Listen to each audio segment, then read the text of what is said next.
크게 쓰임 받으려면 큰 성공을 거둬야 한다 주장하는 건, 그것은 옳을 때도 있지만 틀릴 때도 있습니다. 능력을 갖추고 지위를 얻고 영향력을 키우라는 그 말, 선할 수도 있지만 악할 수도 있습니다. 우리 가운데 예수의 모습이 없어지면은 그것은 악한 것이 됩니다. 우리가 높이 올라간다는 것이 단지 권세를 가져서 찍어 누르면서 나의 믿음을 강요하기 위한 것이라면 그것은 악한 것이 됩니다. 다만 우리가 높은 곳에 올라가서 많은 것을 이룬 그 모습에서 낮은 자의 모습을 취할 수 있다면, 예수님이 우리를 사랑하신 것처럼 우리도 사랑할 수 있다면 그것은 선한 것이 됩니다. 내가 너희를 사랑한 것처럼 너희도 서로 사랑하라. 이 말씀이 우리 삶에 이루어질 때 우리 안에서 사람들이 예수를 봅니다. 이건 립서비스가 아니잖아요. 예수님처럼 살라는 거예요. 높은 곳으로 올라가는 것보다 그것이 더 중요합니다. 예수님을 사랑하고 따라야 다른 모든 것들이 의미를 갖기 시작합니다. 오늘 우리에게 주시는 주의 말씀은 시편 15편 1절에서 5절의 말씀입니다. 여호와여, 주의 장막에 머무를 자 누구 오며 주의 성산에 사는 자 누구 오니이까? 정직하게 행하며 공의를 실천하며 그의 마음에 진실을 말하며 그의 혀로 남을 허물하지 아니하고 그의 이웃에게 악을 행하지 아니하며 그의 이웃을 비방하지 아니하며 그의 눈은 망령된 자를 멸시하며 여호와를 두려워하는 자를 존대하며 그의 마음에 서원하는 것은 해로울지라도 변하지 아니하며 이자를 받으려고 돈을 구워주지 아니하며 뇌물을 받고 무지한 자를 해하지 아니하는 자이니 이런 일을 행하는 자는 영원히 흔들리지 아니하리이다. 아멘. 오늘 본문의 이 시편 기자는 여호와의 장막 안에 거할 자, 또 성산이라고 하죠. 하나님의 계신산, 그 계신산에 오를 자를 찾고 있습니다. 이 성경에서 이 장막이라는 말은 굉장히 자주 나옵니다. 인터넷 검색하시면은 한 번에 읽을 수 없을 정도로 엄청난 양이 나와요. 이 장막은 이 동물 가죽으로 된 천으로 만든 집을 뜻하죠. 이스라엘의 시작이 뭐예요? 유목민이잖아요. 떠도는 유목민이었습니다. 가축을 데리고 오늘은 여기서 살고 내일은 다른 데서 사는 또 이렇게 떠돌이 유목민이었습니다. 그러니까 집을 세울 수가 없는 거예요. 얼른 쳤다가 걷어서 딴 데로 갈 수 있도록 천막을 집으로 삼았어요. 그것을 장막이라고 했어요. 아브라함도 그랬고 이삭도 그랬고 야곱도 모두 장막 생활을 했고, 출애굽 때 주어진 하나님의 법궤가 있잖아요. 성궤. 이 성궤도 솔로몬 성전이 지어지기 전까지 장막에 머물렀습니다. 다윗의 장막이라고 들어보셨습니까? 다윗이 법궤를 예루살렘에 가져와서 성전 안에다 집어넣은 것이 아니잖아요. 장막을 세워가지고 그곳이 하나님의 집이다라고 얘기를 했어요. 이 출애굽 때부터 광야 생활의 전통을 그대로 이어서 온 것이죠. 장막이 곧 이스라엘이 안식할 집이었던 겁니다. 장막에 들어간다는 그 뜻, 머문다는 그 뜻은 그 장막 주인에게 속한 사람이 된다, 속한 자가 된다, 그런 의미가 됩니다. 이 사람은 내 사람이니까 아무도 건들 수 없다. 내가 보호하는 사람이야. 그렇다면 여호와의 장막에 거하는 자는 어떤 사람입니까? 하나님께서 보호하시는 사람이라는 거예요. 시편 기자는 그런 의미로 장막에 거할 자, 하나님의 성산에 오를 자를 찾고 있습니다. 그래서 이 주의 장막에 거할 수 있는 사람의 조건을 제시하고 있어요. 우리 한번 같이 볼까요? 우리 2절부터 4절까지의 말씀 다시 한번 읽어볼게요. 같이 읽습니다. 정직하게 행하며 공의를 실천하며 그의 마음에 진실을 말하며 그의 혀로 남을 허물하지 아니하고 그의 이웃에게 악을 행하지 아니하며 그의 이웃을 비방하지 아니하며 그의 눈은 망령된 자를 멸시하며 여호와를 두려워하는 자들을 존대하며 그의 마음에 서원한 것은 해로울지라도 변하지 아니하며. 아멘. 이 좋은 사람의 조건을 다 모아놓고 있는 것 같지 않습니까? 정직하고 또 공의를 따르고 또 그 입술을 더럽히면 안 됩니다. 그리고 한 번 말을 뱉은 것은 어떻게 해요? 지켜야 돼요? 안 지켜야 돼요? 서원이 그거잖아요. 하나님 앞에서 내가 말한 것을 꼭 지키겠습니다. 그 맹세잖아요. 그러니까 내가 말한 것도 지키면서 모든 사람들 앞에서 본이 되는 사람을 얘기하고 있는 거예요. 여러분 이런 사람 만나보셨습니까? 정직하고 공의를 따르며 입술을 더럽히지 않고 또 한 번 뱉은 말은 죽어도 지키는 사람 만나보셨어요? 저라고요? 네, 감사합니다. 죄송합니다. 이상한 소리에서. 예. 이런 사람은요, 보기가 쉽지 않습니다. 그렇잖아요. 사람들이 나빠서가 아닙니다. 사실 대부분의 사람들은 착하게 살려고 합니다. 여러분도 그렇잖아요. 착하게 살고 싶잖아요. 도울 일 있으면 도와주고 이 나쁜 짓을 해를 끼치고 싶어 하지 않습니다. 다만 내가 손해를 입기 전까지는 그래요. 이익과 이익이 부딪히고 감정과 감정이 상하기 시작할 때, 관계가 깨지고 좋지 않은 방법을 써서라도 이기고 싶어지는 마음이 생길 때 착하다는 기준이 무너지기 시작합니다. 일단 이겨놓고 보자라는 심리가 생깁니다. 어떤 방법을 써서라도 결과를 만들어내야 된다. 그런 심리가 모든 사람들의 마음에 있어요. 그렇기 때문에 우리가 읽은 이 말씀대로 사는 사람을 보기가 어렵습니다. 이기려면 정직과 성실, 이런 올곧은 마음은 불리하다고 생각하는 것 같아요.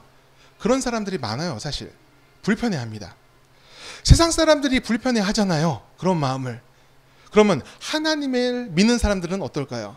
우리도 마찬가지예요. 우리도 불편합니다. 다들 공정하게 똑같은 룰로 뛰어야 되는데 내가 룰을 다 지켜가면은 왠지 뒤처질 것 같습니다. 그러니까 불편해지는 거예요. 적당히 맞춰주고 적당히 돌려가면서 사는 게 편합니다. 수단보다는 이 결과가 먼저 다가오잖아요. 결과를 만든 다음에 수단을 얘기하고 싶어요. 적당히 소문도 흘리고 또 뇌물도 주고 일단 성취한 후에 수습하면 되겠지. 승리자가 다 갖는 거잖아. 그러면서 자기 합리화까지 갑니다. 왜 그게 가능합니까? 다 그러고 사니까요. 쓸 수 있는 도구가 많은 것을 감수해야지. 나한테 돈이 있고 나한테 인맥이 있잖아. 나한테는 학식이 있잖아. 학력이 있잖아. 그렇다면 이거 다 사용해서 성공해야지. 그게 뭐가 문제야. 이렇게 얘기할 수 있다는 거예요. 그런데요, 하나님께서는 그렇게 살지 말라고 하세요. 정직, 성실, 겸손한 마음이 없으면 하나님의 장막에 들어올 수 없다. 우리가 읽은 말씀이 그것을 나타내고 있어요. 왜 그렇습니까? 하나님께서 우리를 그렇게 창조하셨기 때문이에요. 정직과 성실과 겸손한 마음이 원래 우리 안에 탑재되어 있는 거라는 거예요. 하나님의 창조 계획에는 거짓, 술수, 이간질, 살인 같은 것은 없었습니다. 함께 화목하게 살면서 하나님 나라를 이루어가기 원하시는 마음으로 우리를 만드셨어요. 그런데 사람이 타락하면서 죄를 마음에 품잖아요. 아담과 하와는 선악과를 먹지 말라는 하나님의 뜻을 어기죠. 불순종한 거예요. 이 불순종을 시작으로 탐욕이 그들의 마음에 들어왔습니다. 그 마음을 차지해서 서로를 탓하면서 잘못을 미루는 그런 모습을 보여줘요. 그들의 아들 가인은 동생 아벨을 질투하다 어떻게 됩니까? 살인까지 해버려요. 점점 죄가 확대되고 있는 것이죠. 그러곤 회개하지 않고 뭐라고 얘기해요? 하나님, 다른 사람이 나를 해할지 두렵습니다. 그러니까 나를 지켜주세요. 사람을 죽여놓고 가인이 한다는 말이 그겁니다. 하나님께 그런 자신의 탄원을 합니다. 탄원을 해요. 죄를 자각하지 못하는 겁니다. 인간이 그렇게 돼버렸어요. 하나님은 우리에게 높은 도덕적인 기준을 지키라고 요구하시는 것이 아닙니다. 원래의 모습을 회복하라고 얘기하시는 거예요. 내가 너희에게 두었던 그 정직과 진실함을 회개함으로 돌이켜서 다시 나에게로 돌아오라. 그 얘기를 하고 계십니다. 그것을 회복해야 우리가 진정한 하나님을 경외하는 예배자로 설 수 있으리라 믿습니다. 우리의 예배는 사람을 향한 것이 아니죠. 하나님을 향한 것입니다. 오늘도 나를 지켜보시는 하나님을 의식하며 주님 앞에서 신실하게 사는 것이 우리의 예배가 되어야 합니다. 예배는 영어로 worship이라고 하죠. 그리고 또 다른 말이 하나 있어요. 서비스란 말로 나와요. 근데 이 서비스라는 단어가 문제가 되는 것 같아요. 많은 이들이 예배를 통해서 뭔가 얻어내고 싶어 하는 것 같아요. 서비스는 사실 우리가 그 식당 가서 앉아있으면 서빙해서 갖다 주는 거잖아요. 그걸 서비스 받는다 생각하잖아요. 그런데 교회에서도 손님처럼 와서 앉아가지고 나의 영혼을 채워주소서 하면서 뭔가 많이 받고 싶어 하는 것 같아요. 물론 이게 아주 나쁜 건 아닙니다. 갈망에 우리가 하나님의 은혜를 갈망하는 모습이 될 수 있으니까요. 그런데 궁극적으로 예배는, 하나님을 예배하는 것은 받는 것이 아니라 내가 드려지는 거예요. 예배를 서비스라고 하는 것은 내가 하나님께 서비스하는 겁니다. 하나님께 나를 드리는 거예요. 서비스 받는 게 아니라 하나님을 경외함으로, 내가 무릎으로 경외함으로 나를 낮추고 주님을 높이는 행위가 예배입니다. 찬양을 듣는 것에는 사실 의미가 없어요. 예배 때 가만히 앉아가지고 오늘 성가대 찬양 잘하네, 오 목사님 오늘 목이 좀 튀었는데 이러면서 아 은혜롭다, 그것도 괜찮을지도 몰라요. 하지만 그것 자체가 예배가 될 수 없습니다. 찬양대의 찬양은요, 나 들으라고 하는 것이 아니죠. 하나님 들어주옵소서, 그 마음으로 찬양을 드리는 겁니다. 결국 내 입술로 나의 입으로 하나님을 높여야 돼요. 노래를 내가 불러야 되고, 내가 기도를 해야 되고, 내가 말씀 앞에 서서 하나님 내게 말씀하소서, 내가 듣겠습니다, 그 마음으로 나아가야지 예배가 되는 거예요. 왜 그래야 됩니까? 하나님께서 그 예배를 받으시기 때문이에요. 우리가 주님을 찾고 경외함으로 나가면은 하나님께서 가만히 계시지 않습니다. 우리의 삶에 역사하셔서 우리의 영혼을 충만하게 하십니다. 우리가 어떻게 살아야 될지 그것을 알게 하십니다. 우리가 하나님을 바라면서 예배하는 모습, 그것을 우리는 하나님을 경외한다라고 얘기해요. 경외하는 마음으로 오늘 우리가 예배할 수 있기를 바랍니다. 이 경외함이 있어야 우리는 하나님 앞으로 나아갈 수 있습니다. 형식의 예배를 넘어서 삶의 예배로 나아갈 수 있어요. 이곳에서 우리가 오늘 예배드리면서 이룬 승리를 삶에서도 이루려면 우리가 하나님을 존중하고 하나님을 사랑하고 하나님을 따르는 굳건한 마음으로 세상 가운데 나가야 될 줄 믿습니다.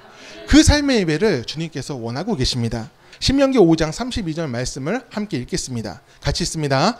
그런즉 너희는 하나님 여호와께서 너희에게 명령하신 대로 너희는 삼가 행하여 좌로나 우로나 치우치지 말고. 아멘. 이 좌로나 우로나 치우치지 말라고 얘기를 하고 계세요. 이 말씀이 무엇입니까?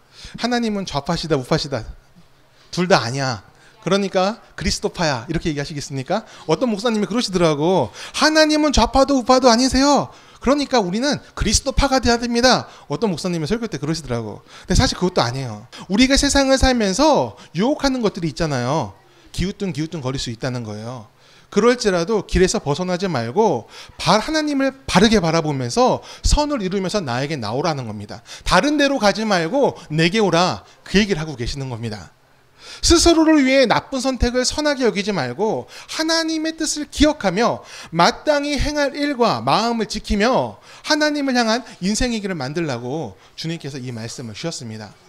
세상에는 참 우리를 유혹하는 것들이 많아요. 마음을 지키며 사는 거, 이거 쉽지 않습니다. 유혹은 강력하고 시험은 어렵습니다. 어떤 것이 옳은지 알아도 막상 선택의 순간에는 내가 유리한 것, 내가 손해보지 않을 만한 것을 선택합니다. 옳은 것이 아니라 내가 좋아하는 걸 선택한다는 겁니다. 초심을 잃는다는 말 여러분 들어보셨습니까?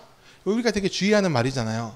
성공을 이루고 지킬 것이 많아지면 그것을 지킨다는 명분으로 영혼의 신실함을 상실하는 사람들이 많습니다. 축구 경기를 보면은 초반에 큰 점수차로 이기다가 2대0, 3대0 이렇게 이기다가 후반전에 갑자기 3대2, 4대3으로 역전패하는 경우가 있어요. 이게 갑자기 왜 그러는 것일까요? 이런 경기 보셨습니까? 저는 제가 좋아하는 팀이 그랬어요. 아주 억장이 무너져요. 막 아주 기분 좋게 보다가. 야구도 그렇잖아요. 우리 요즘 우리 교인들 야구 되게 좋아하잖아요. 우리 교인들 새로 오신 분이 계시니까 여기는 LG 팬 반, 하나 팬 반입니다. 선택하실 수 있어요. 하나 팬 하면은 제가 선물 드려요. 자, 두산 한 명. 네, 두산 한 명. 소수파. 두산은 요번에 끼지 못해요. 지금 8위. 요즘 좀 잘하고 있긴 한데 하나한테만 져줬으면 좋겠어. 자, 어쨌든 야구 경기, 그런데 야구 경기 볼 때도 그래요. 오늘은 그 팬의 입장에서는 투수전 보고 싶지 않아요. 그렇지 않습니까? 만판하고 싶어요. 초반에 1회에 한 9점 내가지고 한 9대0으로 9회까지 그냥 쭉 갔으면 좋겠어. 그럼 맘 편하게 막 누워서도 보고 졸면서도 보고 행복합니다. 그런데 이게 웬일이야. 초반에 막 4대0, 5대0 이다가 6회, 7회 가니까 갑자기 점수 막 주더니 7대5. 하나 팬들은 이 맘 다 압니다. 무너져요. 무너지는데 왜 그러는 것일까요? 스포츠 심리학자가 이런 얘기 들은 적이 있어요. 그 방심하는 마음이 생기면은 쉽게 사라지지 않습니다. 그게 마음에서 그치는 게 아니라 몸으로 이어진대요. 신체 활동으로.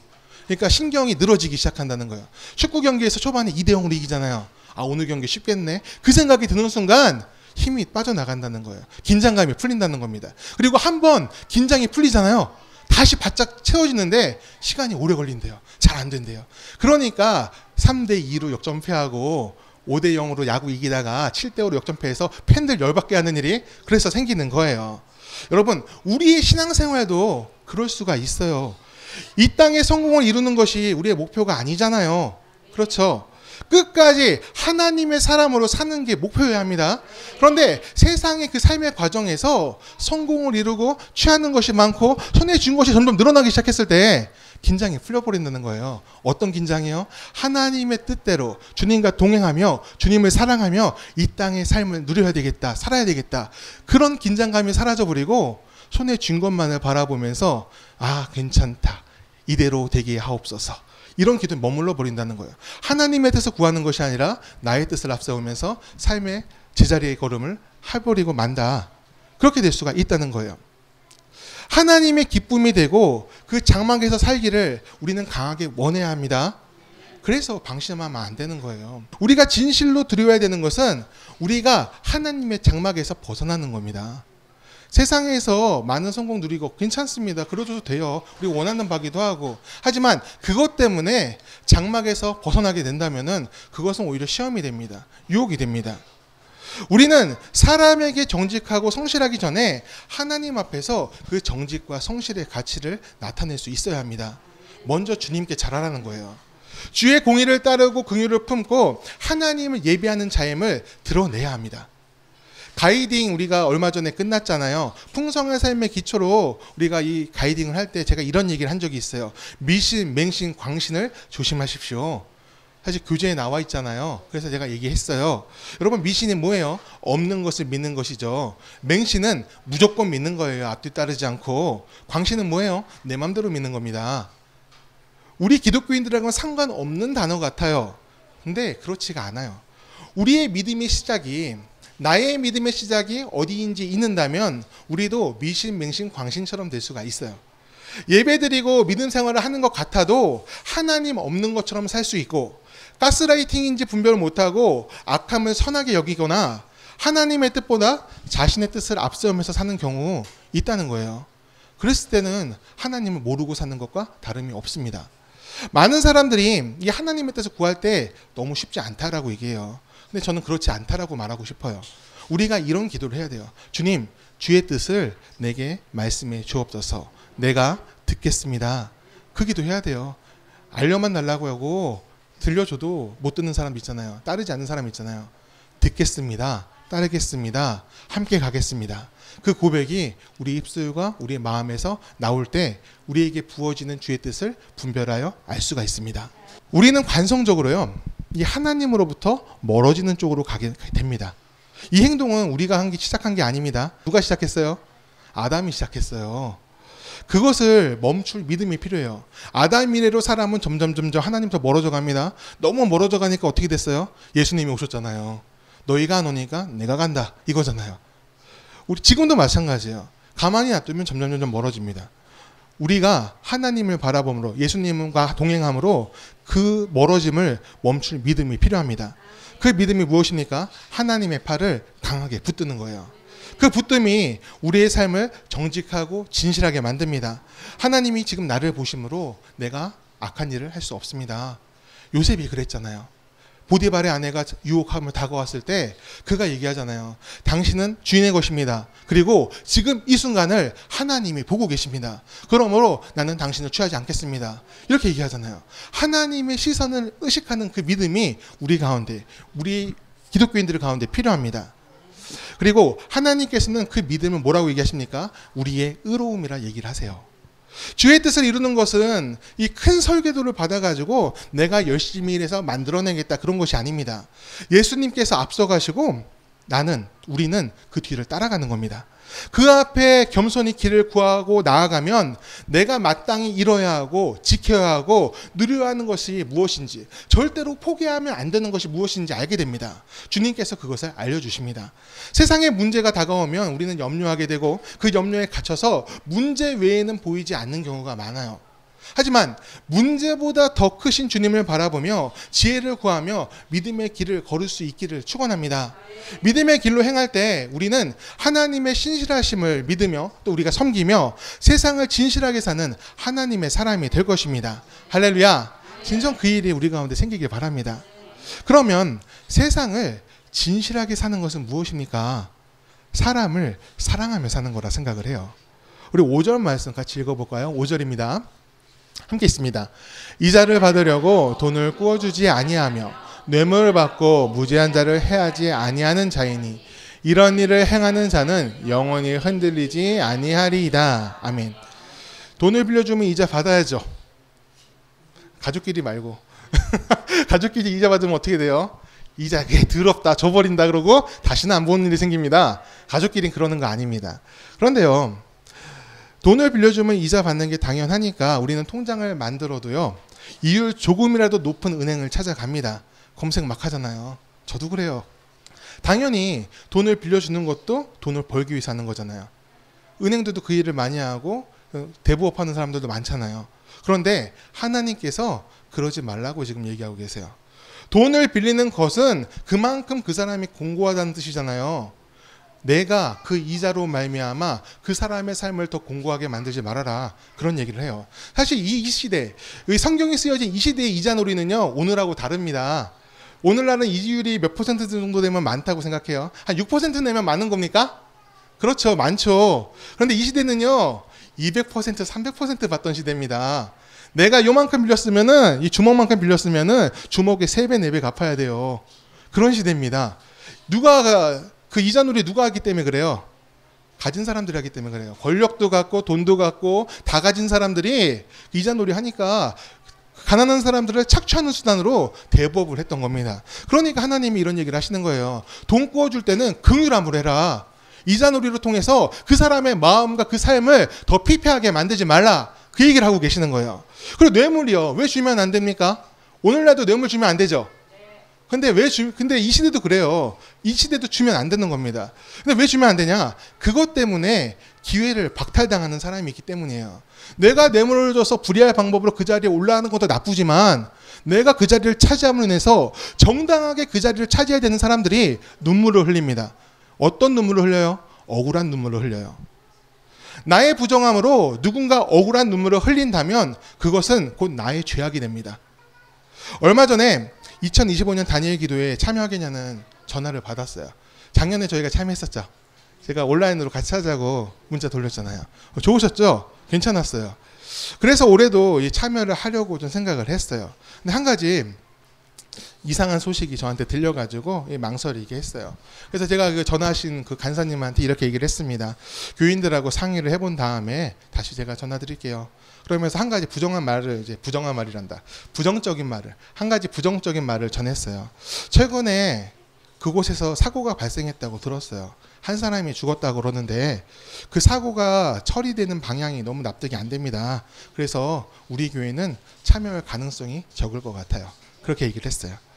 올해 3월에 그 행사를 주관하는 오륜교회에서 그 방송실을 담당하시는 분이 과로사를 당하셨어요. 죽음을 이제 맞으셨는데 사실 이제 그런 일이 생겨서는 안 되죠. 안 되는데 일하다 보면은 한계 이상으로 일하는 경우가 생겨요. 저도 해봤어요. 전도사 때도 해봤고 뭐 지금도 그러고. 그러니까 피치 못할 사고처럼 발생할 수 있어요. 그런 일이 생길 수 있다고 생각해요. 근데 제가 문제가 된다고 생각하는 거는 교회가 그 죽음에 대해서 대처하는 방법이 아주 잘못됐다 생각이 들었어요.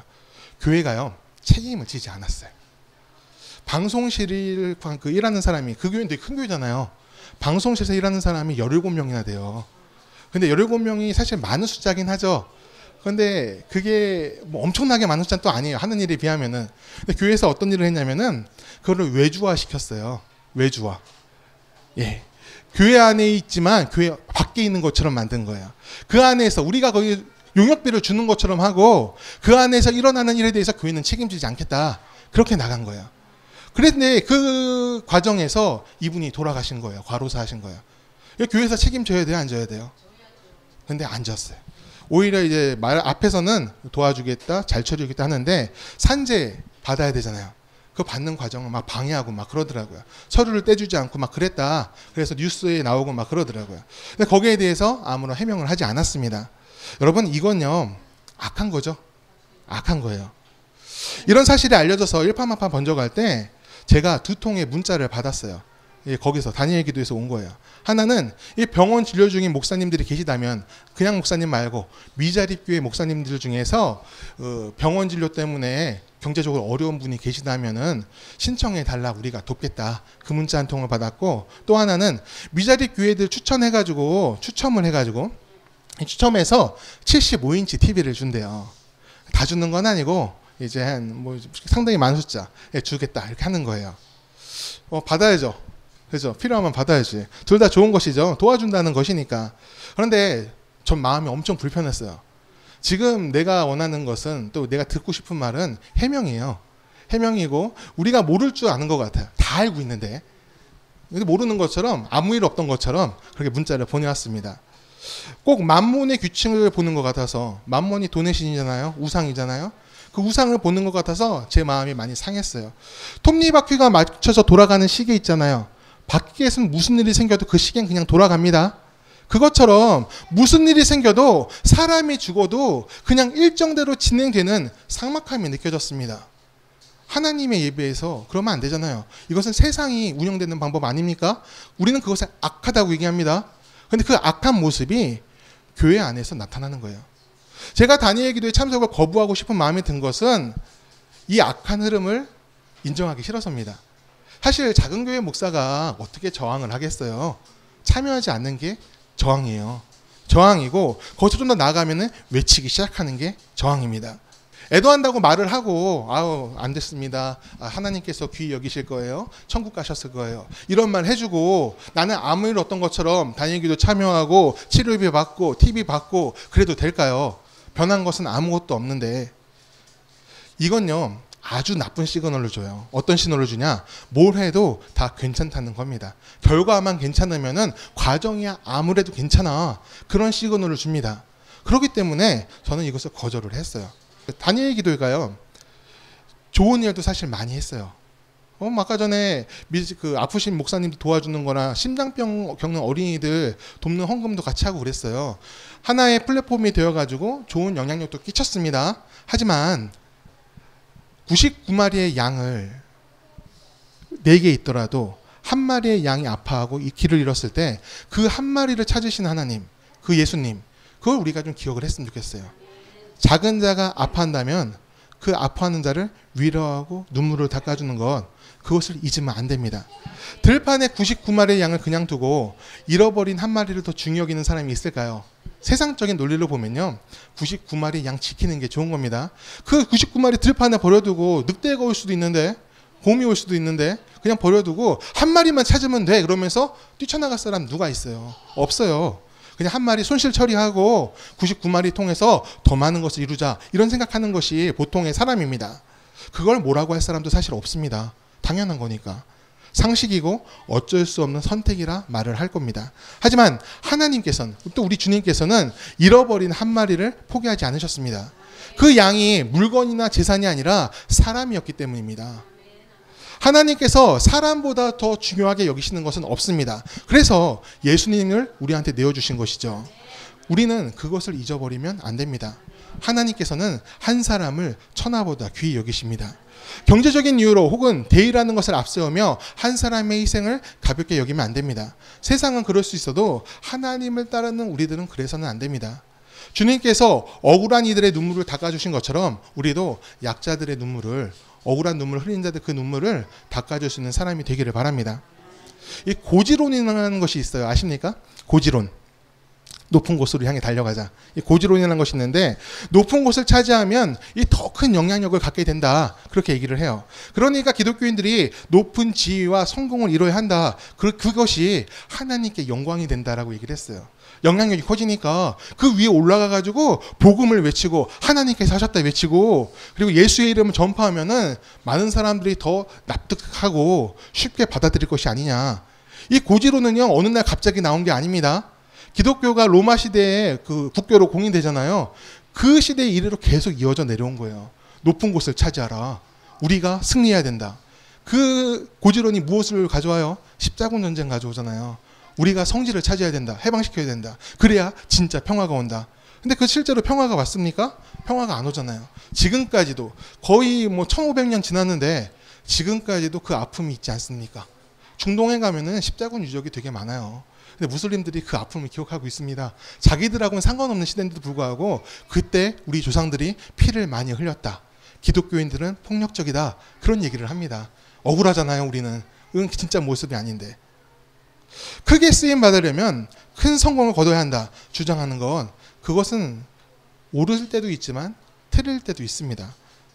능력을 갖추고 지위를 얻고 영향력을 키우라는 그 말, 선할 수도 있지만 악할 수도 있습니다. 우리 가운데 예수의 모습이 없어지면은 그것은 악한 것이 됩니다. 우리가 높이 올라간다는 것이 단지 권세를 가져서 찍어 누르면서 나의 믿음을 강요하기 위한 것이라면 그것은 악한 것이 됩니다.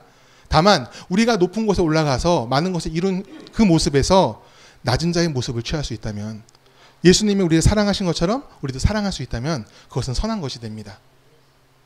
내가 너희를 사랑한 것처럼 너희도 서로 사랑하라. 이 말씀이 우리 삶에 이루어질 때 우리 안에서 사람들이 예수를 봅니다. 이건 립서비스가 아니잖아요. 예수님처럼 살라는 거예요. 높은 곳으로 올라가는 것보다 그것이 더 중요합니다. 예수님을 사랑하고 따라야 다른 모든 것들이 의미를 갖기 시작합니다. 예, 찬양하고 같이 기도했으면 좋겠어요. 우리는요, 어떤 삶을 살지 선택할 수 있습니다. 주의 장막에 거하며 주님을 날마다 만나면서 살 수도 있고요. 세상에 휩쓸리며 세상의 방법으로 하나님의 뜻을 이룰 수 있어. 나는 하나님의 영광을 위해 살 거야. 그런 얘기하면서 착각하면서 살 수도 있습니다. 그러곤 이렇게 말하겠죠. 다 그렇게 살아. 성공하려면 어쩔 수 없어.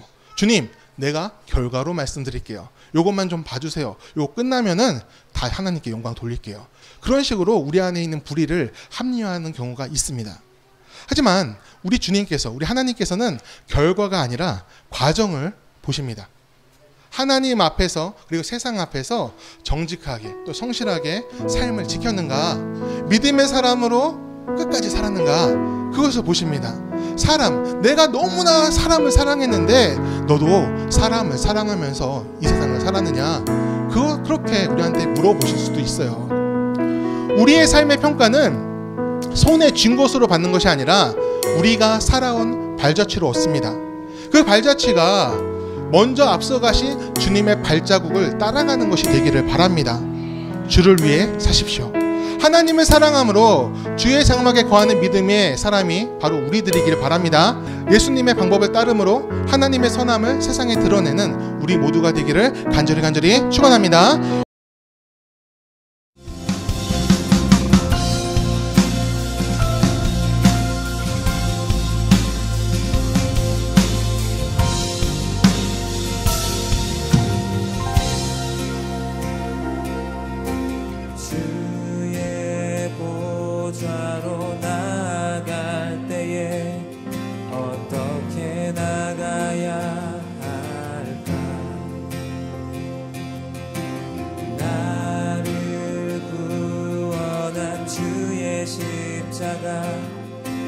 그것을 믿으며 가네.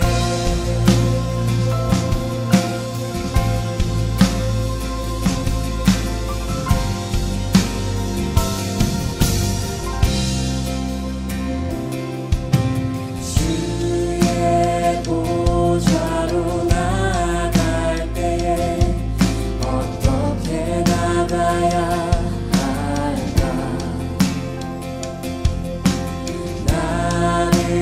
구원한 주의 십자가 그것을 믿으며 가네. 자격 없는 내 힘이 아닌 오직 예수님의 보혈로 자격 없는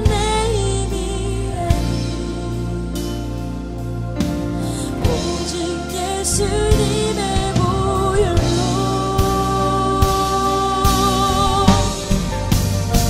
십자가의 보혈 완전하신 사랑 힘입어 나갑니다.